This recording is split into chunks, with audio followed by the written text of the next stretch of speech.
Ons openingswoord vir oggend, liewe vriende, is: Here, ons Here, hoe wonderbaar is U naam oor die hele aarde. Hoe glansryk alles wat U in die hemelruim geplaas het. Here, ons Here, hoe wonderbaar is U naam oor die hele aarde. Dit kom uit Psalm 8. Hierdie Here, die drie-enige God, groet jou vandag. Genade en vrede vir jou van God die Vader, van God die Seun en van God die Heilige Gees. Amen. Vriende, ons gaan saam sing lied 456, vers 1 en vers 3.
Verootmoedig ons vanoggend as ons op hierdie dag dink aan die drie-eenheid.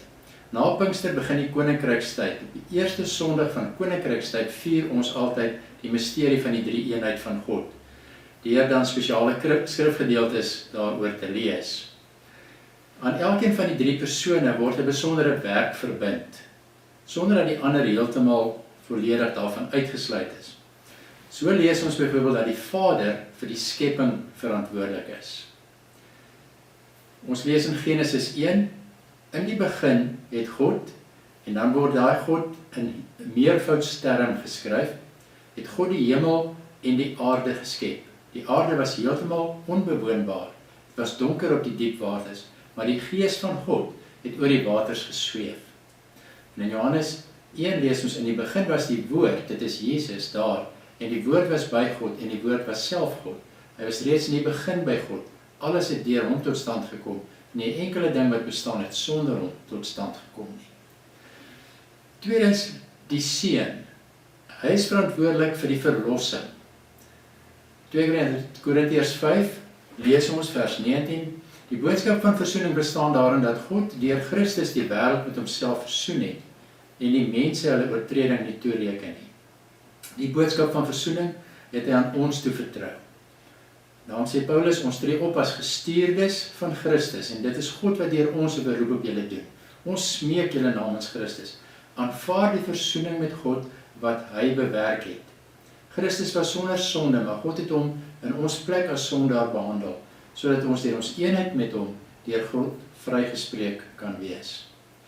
Dan die derde persoon, die Heilige Gees, is vir die volëinding verantwoordelik, saam met die ander. Efesiërs 1 vers 9 verder staan, hy het kragtens sy besluit, dit is God, volgens sy besluit en voorneme die geheimenis van sy wil aan ons bekend gemaak. En dit deur Christus tot uitvoering gebring op die tyd wat hy daarvoor bepaal het. Sy bedoeling was om alles wat in die hemel en op die aarde is, onder een hoof te verenig, naamlik Christus. In Christus, vers 13, het die Heilige Gees, wat deur God beloof is, julle as die eiendom van God beseël. Die Heilige Gees is die waarborg dat ons ook verder sal ontvang wat God beloof het, wanneer hy almal wat aan hom behoort volkome sal verlos. Daarom moet ons sy goedheid en grootheid prys. Kom ons prys die Here deur lied 450 vers 1 en 2 saam te sing. Vader, Seun, Heilige Gees.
Kom ons bid saam.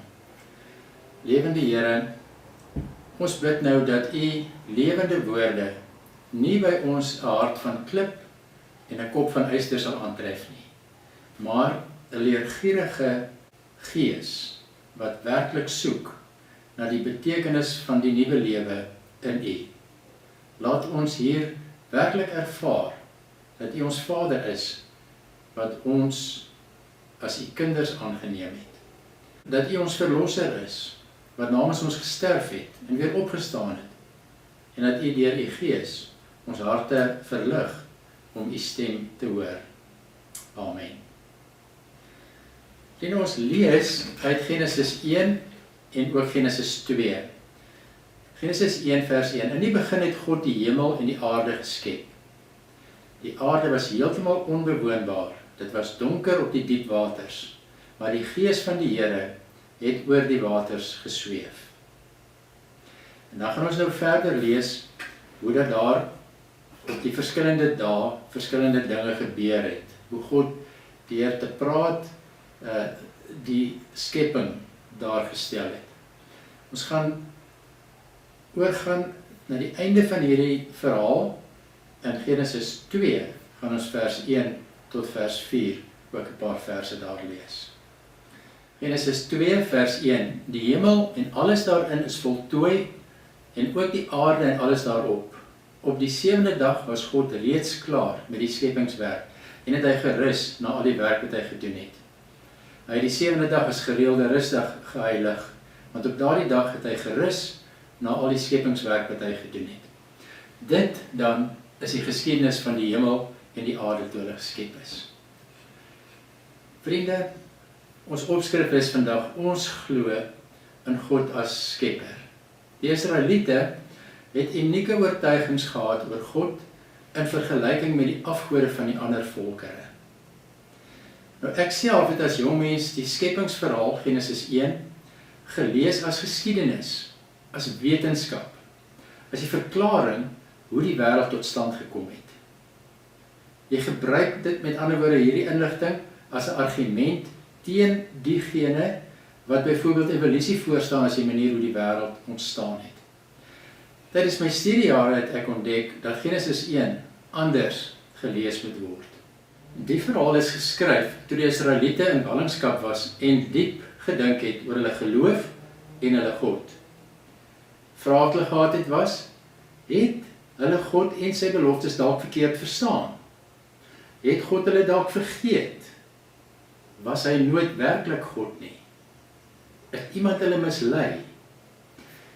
Nou, in hulle nadenke kom hulle tot die oortuiging dat God wel heeltemal anders is as die afgode van die volke rondom hulle.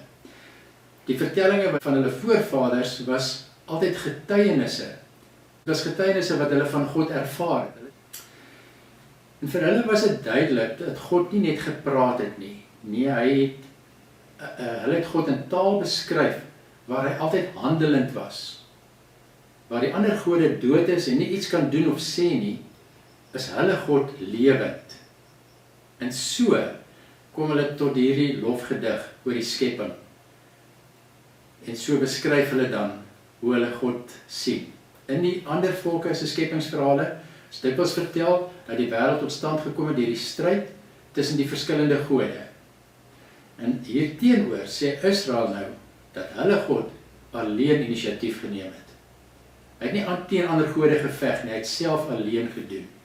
En hy het ook nie net gepraat nie, maar toe hy praat het dinge gebeur. Die afgode van die ander volke kan niks aan die mense bied. Verder getuig hulle dat God alles in die wêreld geskep het, dat niks buite hom God bestaan of ontstaan het nie. Daarom mag niks in die skepping ook verhef word en aanbid word, soos wat destyds gedoen is, dat mense die son of die maan aanbid het nie. So dis kritiek op die gebruike van die tyd. Hulle beskryf ook die mense, hoe die mensdom gemaak is, as gelyk is, as man en vrou. Daarmee wil hulle beklemtoon dat mens nie uit die skepingsverhaal enige superioriteit tussen geslagte of groepe kan aflei nie. As mens so na die skepping kyk, besef jy dat God se droom oor hierdie wêreld uniek is. En dat wanneer jy as mens hierby inval, jy 'n besondere toekoms kan verwag. En dit het vir die Israeliete destyds moed gegee waar hulle in die vreemde land in ballingskap gesit het. En ek hoop dat dit ook vir jou en vir my vandag nog moed gee om by die verhaal van God in te val. So, die slotsom wat ons kan kom vandag oor, as ons Genesis 1 lees, is om te sien dat dit bedoel is as 'n oriëntasie teks. Dit is soos 'n kaart wat vir jou help om van plek tot plek te gaan. Hierdie kaart verduidelik vir ons wat is die aard van alles, hoe die wêreld in mekaar steek en met watter doel alles gemaak is. Die vraag is hoe Genesis ons help om vandag na te dink oor die werklikheid van ons dag. Eerste gedagte is dat dit ons help om te dink oor die misterie van die natuur en die bonatuur. Dit is sodat ons nie moet probeer om wetenskap en geloof teenoor mekaar te stel nie. Net soos die Israeliete nie genoegsaam wetenskaplike kennis gehad het om 'n finale antwoord te kon gee nie, net so het ons wetenskap vandag steeds geen finale verklaring oor waarom mense bonatuurlike ervarings het nie. So die wisselwerking tussen die natuurlike en die bonatuurlike bly steeds vir ons 'n misterie. En ons kan op 'n manier daaroor begin ontspan. Tweede is, God skep alles goed. God se hele skepping is goed, sê die woord. Daar's 'n refrein wat tussen al die dae deurloop, dat God aan die einde afsluit met, en hy het gekyk en hy sien dit was goed. Ons sien dit ook op ander plekke in die Bybel, daar niks boos aan hierdie materiële wêreld van ons is nie. Ons moet dus nie 'n wêreldveragting, kan ons dit so stel, bevorder, vir mense sê, ja, probeer net wegkom met hierdie bose wêreld, gaan woon ergens in 'n gaatjie in 'n hoek nie. Nee, net soos daar in die wêreld aanbidding is nie, is daar ook geen rede om wêreldveragting te hê nie. Die derde saak is, God orden, hy werk op 'n manier wat chaos verander na 'n bewoonbare kosmos. Die aarde was woes en leeg, maar nou word dit 'n plek waar mense kan floreer. Vierde punt is, die mens kry verantwoordelikheid. In die skepping beklee ons as mense 'n spesiale posisie as beeld van God of as gelykenis van God. Ons verstaan hierdie taal beter as ons besef dat dit in die destydse tyd die gebruik was van konings om in hulle provinsies en dele van hulle ryke standbeelde van hulle self op te rig. En die standbeelde moes dien as verteenwoordigers van die koning se heerskappy, om mense te herinner dat hy hulle koning is. So daarom sê die Nuwe Afrikaanse vertaling, ons word die verteenwoordigers van God hier op aarde. Die vyfde wat ons hieruit leer, is dat alle mense na God se beeld geskep is. Die mensdom is nie enige spesiale groep byvoorbeeld Israel nie. Baie mense verhef Israel as 'n uitverkore volk. Die totale mensdom, almal is na God se beeld geskep. En het almal saam 'n heerserstaak. En is almal aan God verantwoordelik. Hier is geen regverdiging vir rasseskeiding of groepe wat dink ons is meer belangrik as ander groepe nie. In God se oë is geen groep meer werd as 'n ander nie. Nou om af te sluit, in die tydperk wat ons vandag lewe, 'n tydperk van 'n virus wat die wêreld aan sy keel beet het. Tans is mense baie bewus van hoe veranderlik, onvoorspelbaar, hoe bedreigend selfs die wêreld daar buite is. Vir baie mense is dit 'n plek waar ons versigtig moet lewe. Ons kan, enigiets kan enige tyd met ons gebeur. Vriende, ons troos is net soos met die Israeliete van destyds, dat God 'n goeie wêreld geskep het. Dis ook ons getuienis. Hierdie wêreld is gebreek deur menslike ongehoorsaamheid, miskien ook deur ander redes. Maar God is nie klaar met die wêreld nie. Hy is steeds deel van die wêreld. Hy is in hierdie wêreld handelend. So selfs al is die wêreld stikkend en gebreek, is die wêreld steeds goed. Dis nie sleg om materieel of menslik of 'n skepsel te wees nie. Dit is veral goed om te weet dat daar iemand was, 'n volmaakte mens, Jesus Christus, wat vir ons verlossing gebring het, en ons nou bind aan God die Vader, deur die krag van die Heilige Gees, die drie-enige God. Mag dit vir jou en vir my help, vandag weer om te weet, ons het 'n plek, omdat ons 'n God het, wat vir ons 'n plek gemaak het. Kom ons bid saam. Hemelvader, baie dankie dat U ons drie-enige God is, wat op verskillende maniere vir ons die beste wil kom bewerk. Here, ons bid vir ons gemeente vandag. Ons sien mekaar min, maar ons wil graag altyd vir mekaar sê, ek weet van jou, ek dink aan jou. Ons dink vandag dan aan mense wat siek is, Heile Marits, wat baie siek is. Ons bid, Here, dat U vir haar sterk sal maak en haar liggaam sal help om weerstand te bied teen die aanvalle van die siekte. Dankie dat ons hoor dat daar beterskap is. Ons prys U daarvoor. Ons dink aan Sunny Barnard wat vir bestraling is en dat sy nou daarvoor behandel word. Dankie dat sy dit ook daar goed gaan. Wees naby haar asseblief. Dankie vir Elise Marits dat sy 'n suksesvolle voetoperasie gehad het en ons bid dat sy geduldig sal wees ook in die herstelproses en dat dit baie mooi sal verloop. Ons dink aan al ons ouer mense by Berg en Rus ook wat lank in die inperkingstyd is. Here, wil U vir hulle elke dag verseker dat hulle nooit alleen is en dat U by hulle is. Dankie vir die personeel wat hulle ook so mooi versorg. Dankie vir al U goedheid, Here. Ons prys U naam. Amen. Vriende, ons slotlied vandag is lied 205, vers 1 en vers 2. Bring lof aan die Vader, verheerlik die Seun. Ons besing die drie-eenheid van God.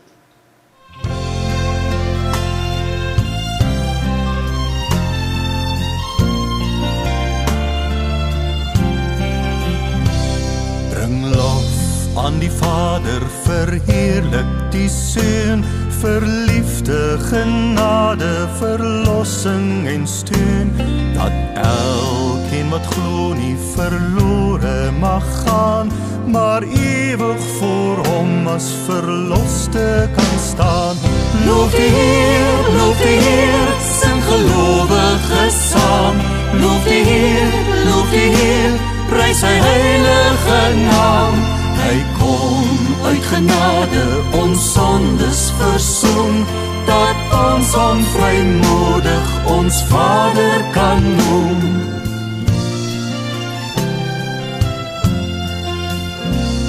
Ons lof, ons aanbidding, o Vader, ons lied, is nietige klanke deur kinders gebied. Toch sien U ons nood en verhoor ons gebed, oneindig die liefde wat U vir ons het. Loof die Heer, sing gelowiges saam. Loof die Heer, prys sy heilige naam. Hy kom uit genade, ons sondes versoen, dat ons hom vrymoedig ons Vader kan noem. Loof die Heer,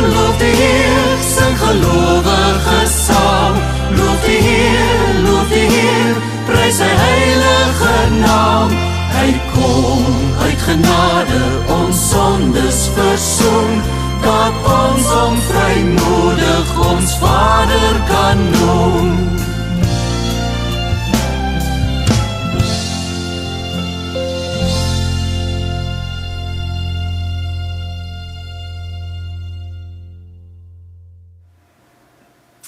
Gemeente, ontvang vandag die seën van die Here.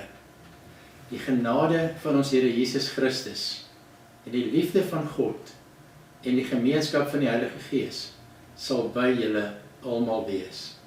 Amen. Mag julle 'n mooi dag hê, 'n mooi week hê.